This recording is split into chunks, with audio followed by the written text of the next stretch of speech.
Welcome, everybody. My name is Stephan JANSSEN. For the people who don't know me, I'm the founder of Devoxx, and I run the Belgium version. And because my French isn't really perfect, I thought I'll just write a ChatGPT translator. And so this basically transforms or translates my English to French, but it actually works for any language. I've actually did it also to Chinese, Japanese, Arabic, and it actually translates my English or my Dutch to the right characters, where if I then use Google Translate, it actually shows me, yes, it did the translation correct.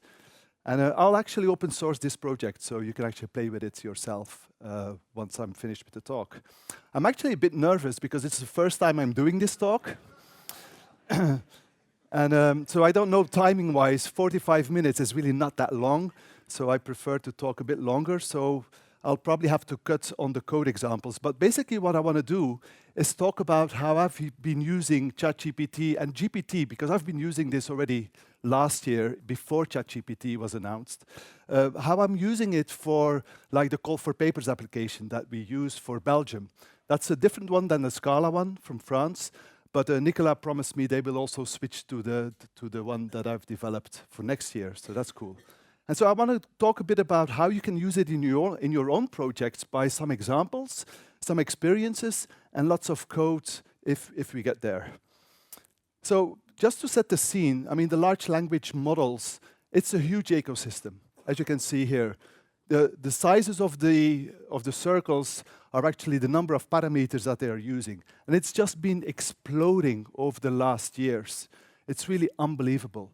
And I mean, GPT, you have version 3, 3.5, 4, but there was a 1 and 2 as well. And you can see that in the left top corner, they were very, very small.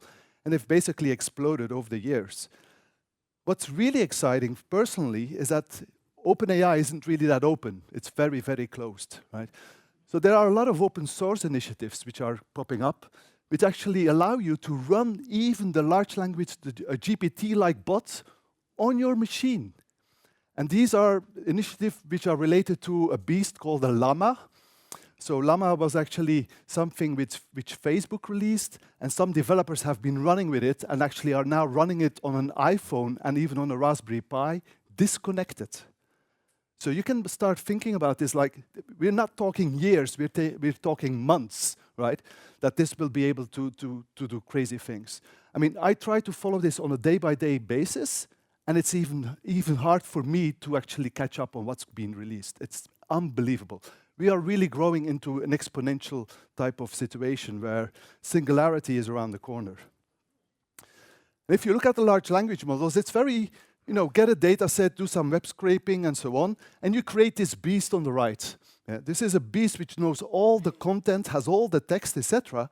And then you have to actually really do some interesting techniques like supervised, unsupervised learning, then do supervised fine-tuning, and the real gotcha is the reinforcement learning using human feedback. That's really the icing on the cake. By doing that, they are able to remove the toxic responses that often this beast can produce, right? So that's a rather important thing to know, is that it's not just enough to actually go through all the text and all the code, and it will automatically give you the right answers. No, there are actually multiple steps, and you will actually create multiple models based on actually this reinforcement learning.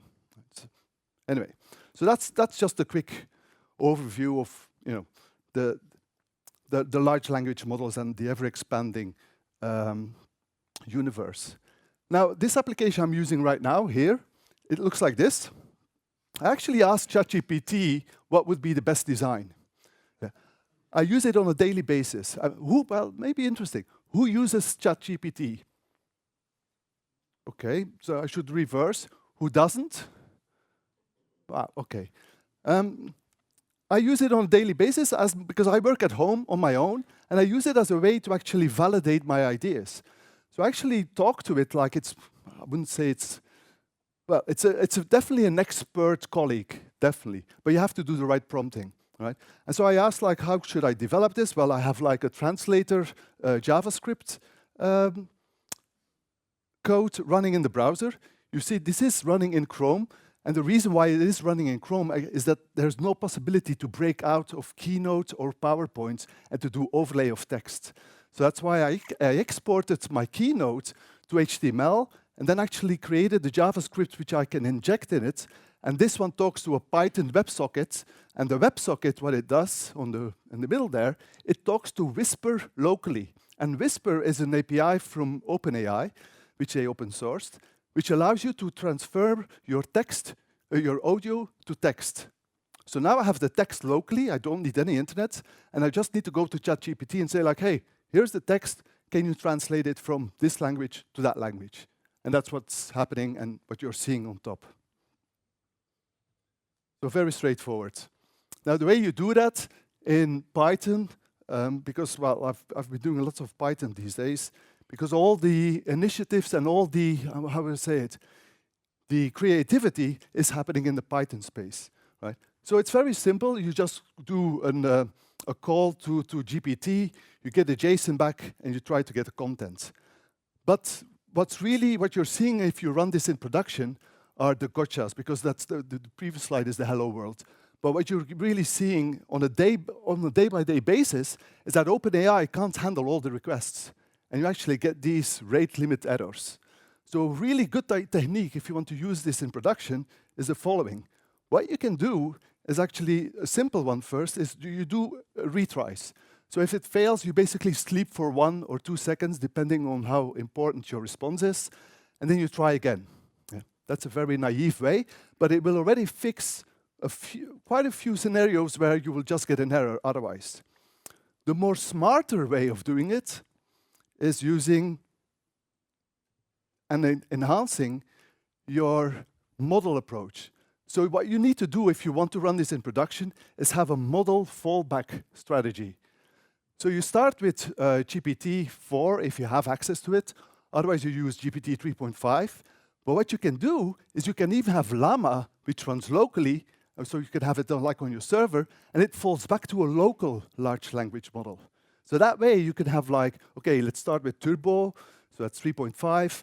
Okay, it fails, let's go to 3.0. If that fails, let's go to Llama. So that's a really good way, and again, that's based on my experience, a good way to actually do fallbacks using large language models in production. And then basically, for this example, when I want to do a translation, it's really very straightforward. You just give it a context. So this is using ChatGPT. The beauty with ChatGPT is that you can give it a context. So you can say, you are an expert in translation. And so that way, it knows that it needs to focus in that context, because it's this beast, and you're turning this beast and say, okay, you should focus on the translation expertise you have. And just by saying that, that's sufficient for ChatGPT to do all sorts of language supports. That's like, bloody hell, that's crazy, right? So if I would drop that first line, it would actually struggle with doing the translations. So what I'm doing now is I'm sending what I've set up to now to ChatGPT. I'm saying, create me a summary. This Devoxx France talk covers large language models, their evolution, and their use at Devoxx. The speaker discusses different models like GPT-1, GPT-3, and Llama, as well as Devoxx use cases, such as a translation application that combines Whisper for audio to text and ChatGPT for language translation. What happened here?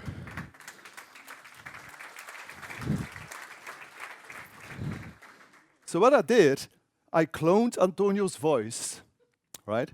It's very easy to do. You just take 25 clips of 5 minutes, you send it somewhere, and it will actually create a semi-similar voice like Antonio. The problem was that he had also some French audio, so that wasn't that perfect.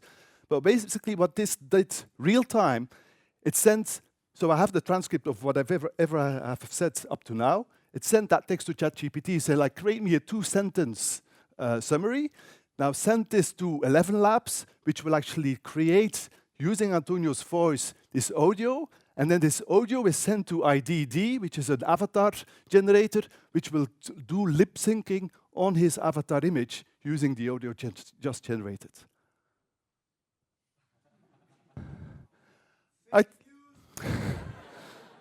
If I say that to my wife, she goes like, well, so what? It doesn't do the dishes, it doesn't go to groceries, it doesn't wash the car. I say, honey, but this was not possible a couple of years ago. This is insane. She's not impressed.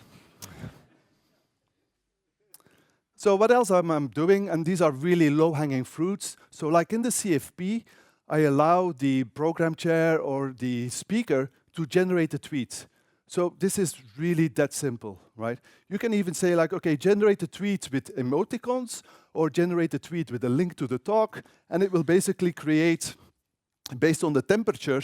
The temperature is a parameter to ChatGPT where you say like, do you want to be very creative or do you want to be really always giving the same answer, right? And if you give it like 0.7, you will get each time different tweets back. So that's a cool thing to do. The other one that I do more and more now is semantic analysis using word embeddings. And that's really a cool feature. So basically, you give the full title and abstract to OpenAI, and you create word embeddings. And word embeddings are basically vector representations of the text with the meaning of the text. So as a result, I can find similar talks in the CFP which I normally would not find because they didn't use the same tags or they're not in the same track. So it will find other talks based on actually the semantic meaning of the talk. And you can view it a bit like this, just if you want to visualize it, is that again, you have like this vector database, so you put all your semantic word embeddings, which are vectors, in a database. These are these vector databases. And it will actually create similarities and have like the talks which are similar will be grouped together, for example, in one cloud. And so if the distance is really low or almost zero, these are very similar talks then, right? So that's what you then do, and then you just call it and you just say, okay, give me all the talks on this one, and it will give you a list of the found talks and the distance compared to the original talk. And for a conference organizer, like here in France, they have 1,000 talks. In Belgium, it's similar. Just finding these similar talks, like if a speaker says, oh, I can't come, you can find other talks very similar to that context. And it really helps a lot as an organizer. The other one I've done recently is create keywords. That's very obvious. So instead of the speaker selecting predefined tags, we can use GPT to create keywords based on the content of the talk.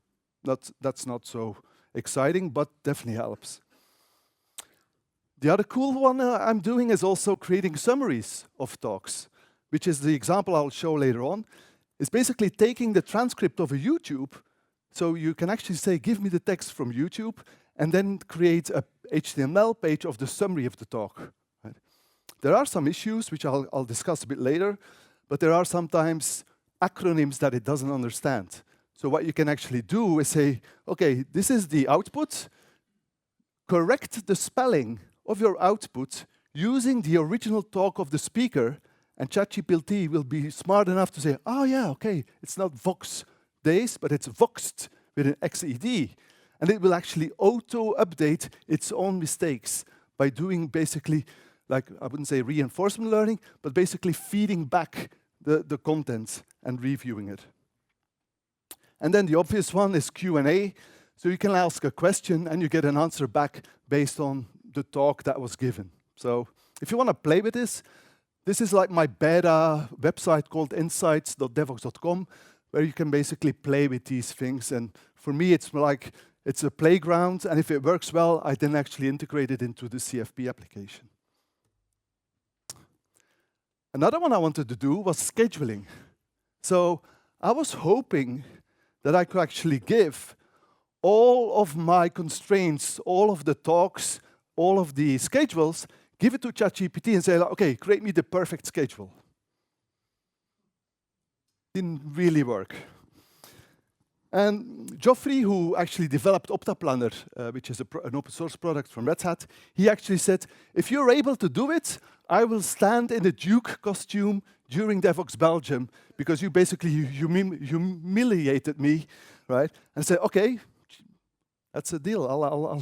Let's see what we can do. So the first version didn't work. The only thing I got out of it is something like this, where basically you have every column is a room, and the first two numbers are the track, and the other four numbers are the talk ID. And so the constraint was, don't have any talks of the same track during the same schedule, and it was able to achieve that. But that was as far as I could go. This would explode in your face when you said, like, now do 12 rooms, do it over 5 days, and have 10 tracks. It doesn't work. Right? So I said, damn, and yeah, if you want to know more, just copy the QR code, and then you will get more details about it.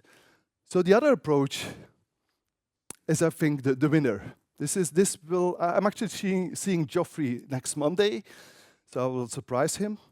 But basically, it's creating an API, creating a program. So ChatGPT is really good at creating programs. So what I'm saying here is that, okay, well, create me a Python application where I have 4 rooms of 50 minutes and 10-minute breaks. It starts at 9, blah, blah, blah. And then each time, this prompt already will create a first Python application. It was actually using Google OR. I've never heard about this, but it's like a competing library of Opta Planner. So it suggests that one. I said, fine, go for it. And then I added more and more constraints to the code. So it's like one prompt, like one long prompt. I was using ChatGPT 4. Yeah, that's important. And so I'm just adding more and more constraints, more and more constraints. Then I was even saying, like, add room capacity, then add the favoriting of people starring a talk, and then based on the favorites, the talks with the most favorites should be in the biggest rooms, right? So I'm just adding more and more constraints, and the crazy thing is, I've got a working Python application which does all of what I've actually asked. Again, I was like, bloody hell. This is great, but also scary, right? You have like this dual feeling of like, bloody hell, what is this producing? And this is basically the code you're seeing here. And if I run this code, you can have, like I said, I have the link to the code there. But basically, this is a first example of a multi-day, multi-track, using all these constraints and producing this content. So, some code examples. Well, the first one I wanted to do was the large language using YouTube. And funny enough, it's actually not that complicated. You do have to have, the biggest difficulty is creating your data set. That's where you need to prepare your data so it can be easily consumed. Right? And so with the transcript ID, there were actually 2 approaches. One is that if you go to YouTube, you can download the transcript, but sometimes the transcript is not there. So then you can actually use Whisper and produce your own transcript. Now there is one speaker, because I've been using this for many Devoxx and Vox days, and there's a few speakers actually, but there's one more specifically who, if I take his transcript, it turns it, and he speaks English, it turns it automatically to Italian. It's like, come on, it's Mario Fusco. If you know him, he has a very strong accent, a great guy, but I'm unable to actually create a transcript either with YouTube. YouTube doesn't even try it. And then Whisper produces Italian out of his English text. So it's like, yeah, okay, I'm lost, right? Yeah, that's why ChatGPT was banned in Italy, probably. It could be related. And so what I'm doing is that I'm getting the transcript, but I'm also feeding the CFP information. So the talk, the description, the speaker bio, etc. And as a result, I can then actually do much more interesting things, like for the Q&A, you can not only ask questions about the content, but you could ask questions about where does this speaker work? Yeah? What is his background, etc. But this is the general approach, and it's the same approach that I did for the Groovy documentation, which Guillaume asked me to do. It's basically what you do is that ChatGPT only can have about 4,000 tokens, right? So you have a limitation in tokens. But like the Groovy documentation is a really long document. So the strategy is that you split the documents in portions that it still fits the 4,000 tokens limitation. That's the trick. So you use a splitter, you split it in chunks, and then every chunk you do embeddings. So you turn the text into vectors, so it has a semantic meaning. And then that you basically store in a vector database. And once it's in the vector database, you can ask any question you want. Right? So if you do a query, you basically do a semantic search. It will try to find the right chunks. Once it has like the top 4 chunks, you take those top 4 chunks and you use it as a context in the ChatGPT conversation. And that's the trick. It's as simple as that. That's 20 lines of Python code, maximum. It's like, wow. And the reason why it's only 20 lines of Python code is because of this beast here, LangChain. Who's heard about LangChain? Wow, 1 person, or maybe 2. This is a Python library which started 6 months ago. 6 months ago. 9 days ago, they got $10 million seed money to actually make it more professional. 6 months, $10 million. Not bad, right? This is really unbelievable, and I'll show you this. And it's still recording, as you can see, so it's producing my web text and converting, so I'll just keep it running and see how far it goes. But let me show you the YouTube one. So basically what you need to do is you need to first install all the different dependencies that you have. And by the way, you will have access to all. This is published on GitHub, so you can play with it this evening if you want. So I'm using all the different libraries. And then here, I'm getting my OpenAI keys. And then here, I'm saying YouTube, which is a LangChain library. It's basically a retriever, and it's getting all the transcripts from that YouTube ID. And then what I'm doing here is that I'm creating a splitter, and what you can see now is that I basically created 11 or something chunks of text of that transcript, which I can now feed and play with. So I can now create an OpenAI instance, and then here I can say, create a summary, load summary chain. Now this will fail, let me run this, because it's too big, right? Here. So it says like your maximum tokens have been reached. So I need to use another one, which is a MapReduce, and the MapReduce will basically create, see, doing here, okay, think of docs.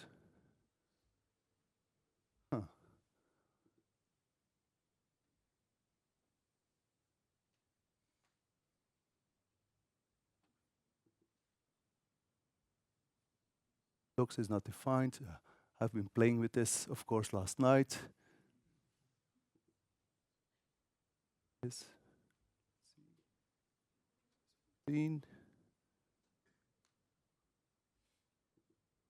There it is. So it's basically creating summaries of each block and then producing a total summary after it has produced all the summaries. It basically creates a summary of summaries, right? And then that's basically it. But as you look at the code, these are really not a lot of lines of code in Python, right? Okay, it's not fail-safe. It will not fall back and do the retry and go to another model, but it's very straightforward. And so what I've been doing these days is like, I have like, it's a Python API called Fast API, which basically is creating like a web server with REST endpoints, and you just call this REST endpoint, then you include these magic code lines, and you give a JSON back. And it's as simple as that. And then I deploy it to Clever Cloud, which is one of my favorite hosting ones, and it works just beautifully, and really fast as well. So let's do the one with Groovy, as I've promised Guillaume. You're welcome. So doing the dependencies, loading the keys, and then this is like the preparation. So what I'm doing is that I'm getting the Groovy HTML page. I'm removing all the HTML tags, removing all the new lines, and basically creating one text file, which is this one here, Groovy text, which is the cleanup version. Then I create chunks of 2,000, and then I can check it. There it is. I create embeddings. And then I'm taking this FAST, which is a Facebook vector, open source vector database, but in memory, right? So you can use that one. So it's creating now, and it's doing all the heavy lifting now. So it's talking to ChatGPT, doing all the embeddings of all the chunks, creating a in-memory vector database. And once I have that in-memory vector database, which took 11 seconds, I can now ask a question. So I can say, how do I use Groovy? It found 4 results which are the closest to the distance in the vector. And then basically I can print the search results. And what I can now do is actually say, okay, let's link it to OpenAI, create a chain. And there it says, like, to use Groovy, you need to blah, blah, blah. And then I can do some similarity search as well. And I get like, okay, 2.7, which is a bit further from the question. But I can start questioning basically the documentation. Right? So that's like, whew, really crazy stuff.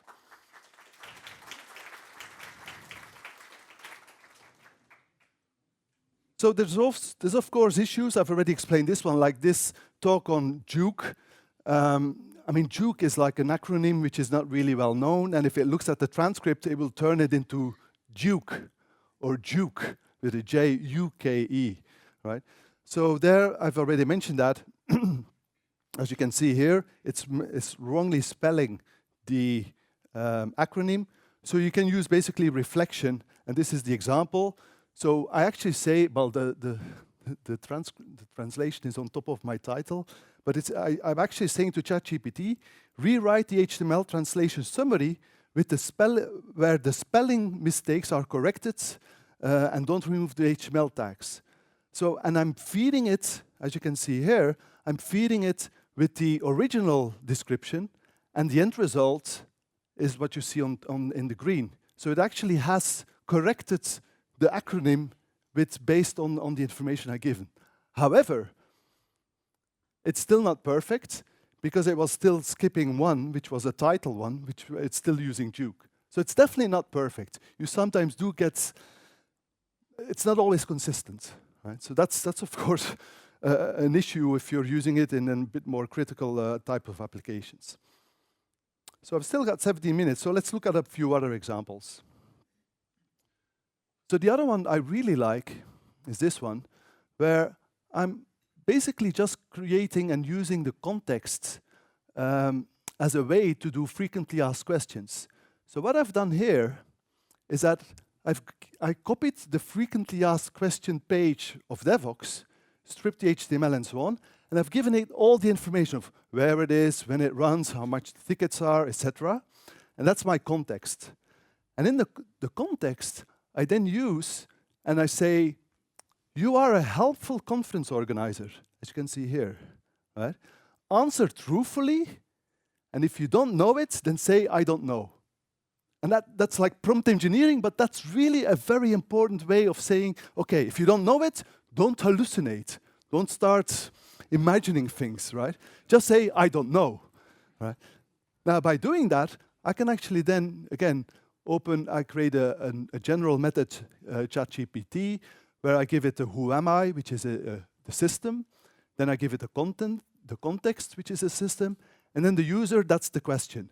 So if I say like, where is Devoxx organized? I need to make sure that I run everything.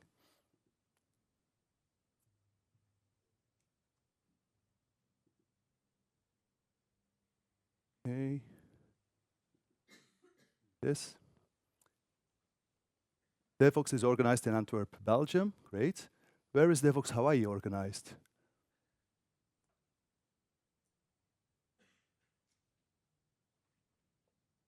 So it does say, okay, I don't know, more or less. It's not exact science, watch out. But like even here, I say like, which bus should I take for Devoxx Belgium? And it actually says, okay, well, it's bus 31. If you come from there and so on. And that's correct. It just came from that context. So we're like, wow.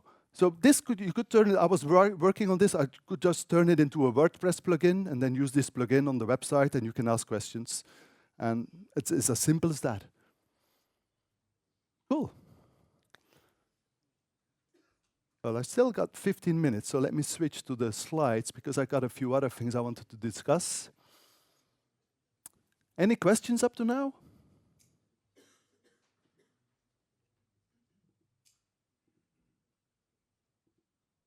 So another one is GPT plugins. Who has already heard about GPT plugins? Few people, good. So this is a way to actually, extend ChatGPT.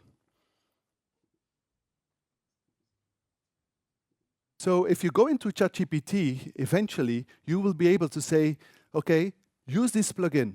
And this plugin could be the Devoxx plugin. And the Devoxx plugin, what it will allow you to do is ask questions about Devoxx, like what I've just showed you, right? But within ChatGPT. And what you'll be seeing is that there's going to be a whole range, a whole ecosystem of plugins which are being developed, like retrievers, but also table booking, hotel booking, etc. But you can activate these within the ChatGPT prompt. And so the way you need to do this is you need to create a certain directory called the well-known subdirectory, and then a JSON plugin.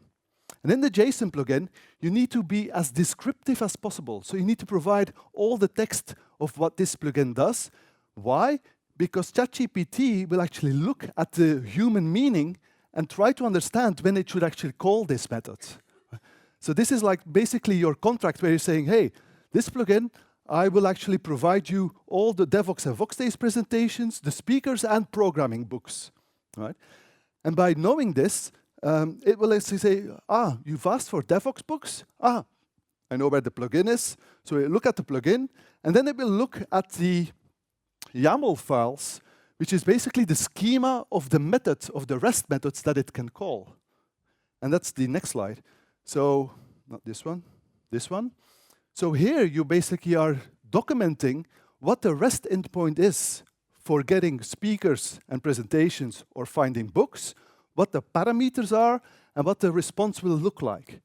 And based on that information, ChatGPT will actually call that automatically for you. So that's pretty scary stuff. And again, you can do that in LangChain. So let me show you the code. Here it is. I've skipped a few other ones. Once you have the Git repository, just play with it. But this is the plugin one. So I install my dependencies. I install the keys. And so here, because ChatGPT has not yet released the plugins, so I don't have access to it. But LangChain already supports it. So that you can actually already simulate your own plugin development using this tool. So as you can see, this is really going straight to my Devoxx Insights application, to this JSON file. So I'm saying like, okay, load requests, get the API plugin from this website, and then I need to initialize my large language model. And then from here on, I can ask questions. So I can say, show me 3 unit test books from Devoxx Insights, and basically it will talk and say, here it says, I need to use Devoxx Insights to search for programming books and then filter for unit test books. It will actually call this JSON spec, which documents which REST calls are available. And then it will actually, because I'm searching for books, it knows that, okay, I need to use this REST endpoint to search books. And it then basically returns 3 books on refactor or unit testing or whatever. Wow. I get goosebumps from this. I mean, seriously. This is a whole brand new world opening for us that we can now start integrating. But it's a dual feeling again. It's like, okay, if this is the Commodore 64 where we are now, right? Let's imagine, right? I did assembly on the Commodore 64 and was like, 64K, wow, with sprites and, and all that. And now if you look, we've got terabytes of RAM, not 64K. So if this is like the Commodore 64, what's going to happen in the next years? Who knows? Yeah, anyway. So please have a look at this Git repository. I've combined lots of different examples there, and you can play with it. Sure. I've got it at the end of the slides, so you'll see it again. So in conclusion, there is a large language model revolution. And the acronym is not actually right. It's not really LLM. There's already GLMs as well, which are like another spin on large language model. Well, there's so many different initiatives happening that eventually they will all converge to some singularity point. I really believe that. And it's really like, it's developers versus developers who actually use ChatGPT. You have to use this stuff. I mean, $10 for what is it? Copilot, or $20 for the API. As a senior developer, you are more productive using this stuff. You really are. Because what I'm doing is like, I'm actually, every method that I write, I give it to ChatGPT and say like, how can I improve it? And it will actually, and you first say the context, you are an expert Java developer, right? Or you are Remy Fura of the developers, and then you give it. And you just learn, but you need to understand, of course, the code to begin with. And so that's also a bit frightening because I like follow some Reddits related on the subject, and there are younger people who are thinking of going into computer science, and they're like asking like, is it still worth going in that direction? They're asking that. So it's like, well, yeah, we still need developers because we still need people who understand this because it does not produce a full project for you. It produces chunks today. I don't know what's going to be tomorrow, but we will still have a job. I'm strongly believe in that, right? But we will be more productive. And I've like all the reactive stuff on TypeScript, I've been missing that part. Well, ChatGPT has been educating me on like, oh, this is how you use the zip, and this is how you use the flat map and all of that. Bloody hell, it's like even my instructor. Yeah. So definitely GPT as your expert assistant, it's a no-brainer.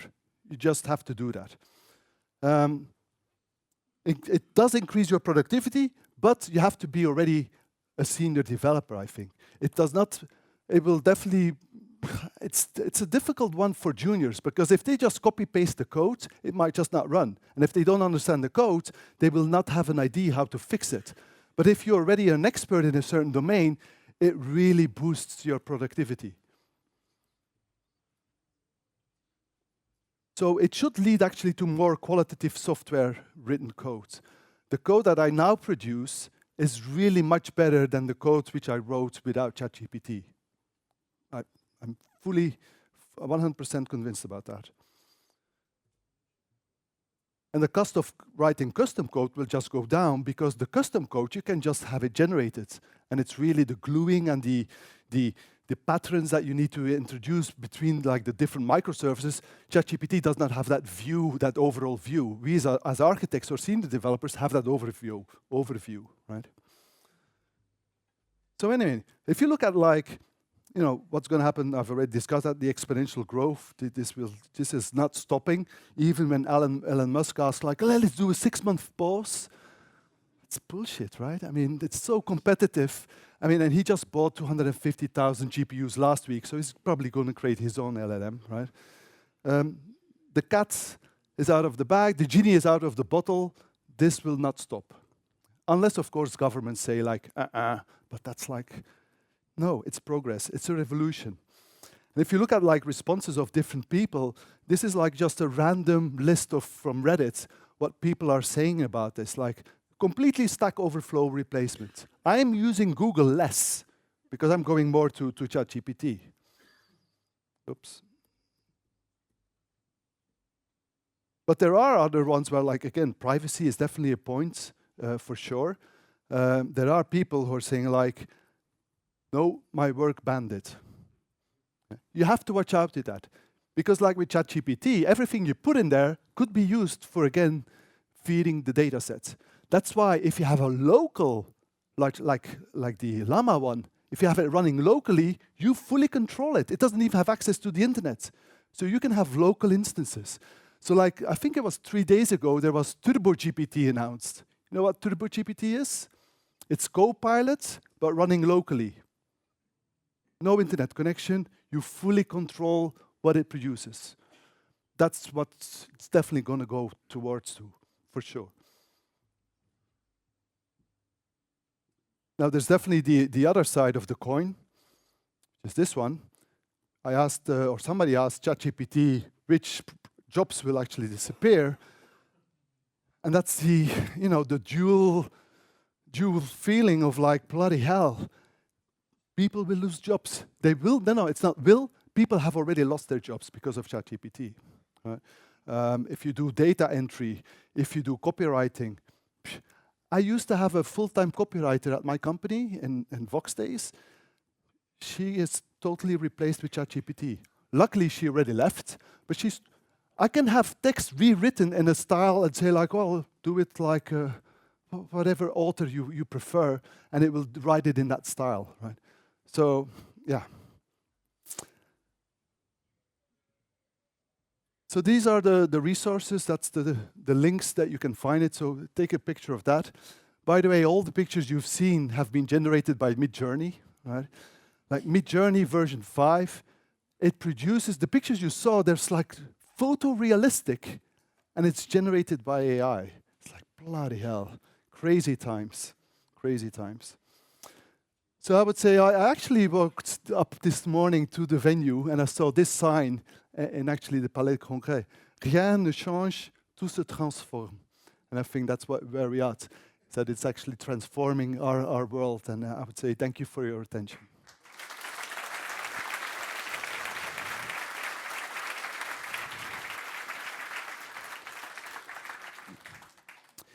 We still got 3 minutes for questions. If you want to ask some questions, I see Antonio is eager. You're not talking about the copyright of your voice, no, right? that's fine. Okay. No, but you mentioned a few, because your demo was mostly about invoking APIs, external APIs, but you also mentioned some local stuff like Llama or the database. Yes. Does it consume a lot of resources? Do you use huge amount of RAMs and CPUs? Yeah. So the Llama one, the beauty of the Llama version, first of all, it's a C++ port, and they've quantized it so it could run in 4 gigabytes of RAM on the Apple chip. And it's very fast. It's 4 gigs RAM, that's all you need. I mean, everybody has 32, 64. If you're a developer, we're spoiled, right? But it only needs 4 gigabytes, and it runs natively on a Mac Apple silicon chip. So, yeah. But again, this is just the beginning. We're only scratching the surface. I mean, the same guy, he's from Bucharest. No, he's from Hungary. I will invite him for Devoxx Belgium because he's done a port also to the iPhone. And on the iPhone, it's not running that fast yet, but it's just a matter of using the chips which are available on the phone to actually be customized to that. Any other questions? Yeah?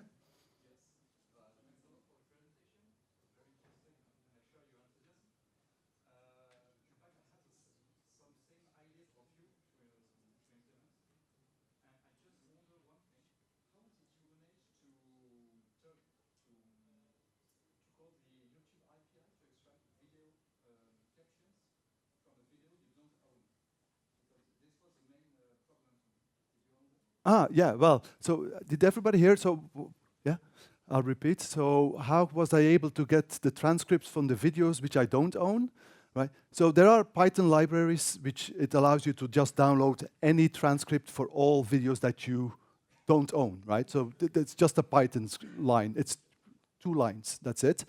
Luckily, Devoxx, the talks which are given at Devoxx, the speaker agrees to the terms and conditions where we are allowed to record the session and publish it on YouTube. And then we create a summary. So if the speaker doesn't like that, we create a summary of his talk or her talk. We're not selling or commercializing it, right?